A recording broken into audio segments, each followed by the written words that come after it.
First பார்ட்டில் வருண் இறந்துருவாப்புல. அந்த கொலையை மறைக்கிறதுக்காக ஏகப்பட்ட பில்டப்பு, ட்ராமா, சஸ்பென்ஸு, த்ரில்லர் அப்படின்ட்டு சீட்டு நுனிக்க கொண்டுட்டு போனவர் தான் ஜித்து ஜோசப். ஸோ செகண்ட் பார்ட்டில் அந்த வழக்கை மறுபடியும் ரீஓப்பன் பண்ணி ஐஜி ஒரு வித்தை ஒன்று காட்டுவாப்புல. அப்போ இந்த ஸ்கல்லு பாதி டிஎன்ஏ தான் செட் ஆகுது, மீதி ஒன்றும் செட் ஆகலை, மீதியை கண்டுபிடிங்க அப்படின்னு இந்த வழக்கில் இருந்து ஜார்ஜ் குட்டி ஃபேமிலியை, அதாவது மோகன்லால் குடும்பத்தை விடுவிச்சிருவாங்க. ஸோ இந்த தேர்ட் பார்ட்டில் என்ன பண்ண போகிறாங்க அப்படிங்கிற ஒரு எதிர்பார்ப்பு இருந்தது கண்டிப்பாக. இந்த பார்ட்டில் மோகன்லால் தன்னுடைய வாழ்க்கையில் நடந்த சம்பவத்தை படமாக எடுத்து அது திரையரங்கில் பெருசாகவும் பேசப்படுது. இந்த விஷயம் வருணுடைய அம்மா அப்பாவுக்கு அவங்க கனடாவில் இருந்துக்கிட்டே நியூஸ் சேனலில் பார்க்குறாங்க.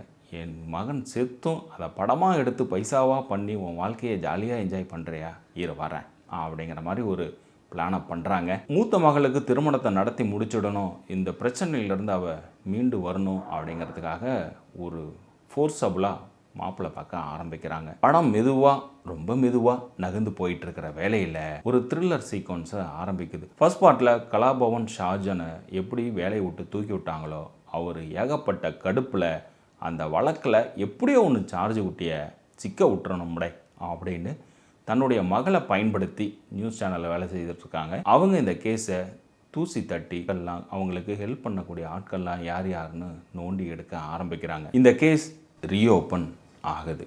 ஸோ சாஜன் கண்டுபிடிச்ச விஷயங்கள்லாம் என்னென்ன, சித்திக் இவங்களோட கை கோர்ந்துக்கிட்டு அவர் சில இன்ஃபர்மேஷன் எல்லாம் சொல்ல ஆரம்பிக்கிறார். இந்த படத்தில் வரக்கூடிய அந்த எண்டு கிளைமேக்ஸ் ட்விஸ்ட் அப்படிங்கிறது ரொம்ப சுவாரஸ்யமாக இருக்கும்.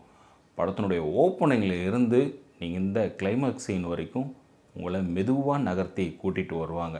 அது ஃபர்ஸ்ட் பார்ட்டில் இருக்கக்கூடிய லீடு, செகண்ட் பார்ட்டில் இருக்கக்கூடிய லீடு, அது எல்லாமே இந்த தேர்ட் பார்ட்டுக்குள்ளார கனெக்ட் பண்ணுற விதமாக சில விஷயங்கள் எல்லாம் நடக்கும். எண்டில் வரக்கூடிய ஒரு ட்விஸ்ட்டை தாண்டி ரெண்டாவது ட்விஸ்ட்டு மோகன்லாலுது அப்படிங்கிறப்ப இந்த மனுஷன் ஏதோ ஒரு வேலையை செய்திருப்பாப்புல, ஆனால் நமக்கு எண்டில் ட்விஸ்ட்டை கொடுப்பாப்புல பாரு அப்படிங்கிற மாதிரி நீங்கள் கூர்ந்து கவனித்தால் அதை கண்டுபிடித்து விடலாம். அதே போல் படம் இதோட விட்டுருங்க சாமி, த்ரிஷம் ஒரு பிராண்டாகவே இருந்துட்டு போகட்டும் அப்படின்னு முடிச்சு வைக்க பார்க்குறப்ப இல்லை தொடரும் அப்படிங்கிற ட்விஸ்ட்டும் கொடுக்குறாங்க. அதே போல் இந்த படத்தை நான் இதுக்கு முன்னாடி பார்த்ததெல்லாம் இல்லைங்க, தேர்ட் பார்ட்டை நான் டைரெக்டாக பார்க்கலாமா அப்படின்னா கண்டிப்பாக பார்க்கலாம். ஓப்பனிங்லேயே அதுக்கான லீடெல்லாம் கொடுத்துட்றாங்க. ஃபர்ஸ்ட் பார்ட்லேயும் செகண்ட் பார்ட்லேயும் என்னென்ன நடந்தது அப்படிங்கிறத நம்ம சேனலில் மற்ற மொழி திரைப்படங்களும் ரிவ்யூ இருக்குது, பாருங்கள். மறக்காமல் சப்ஸ்கிரைப் பண்ணிட்டு மற்றவங்களுக்கும் ஷேர் பண்ணுங்கள்.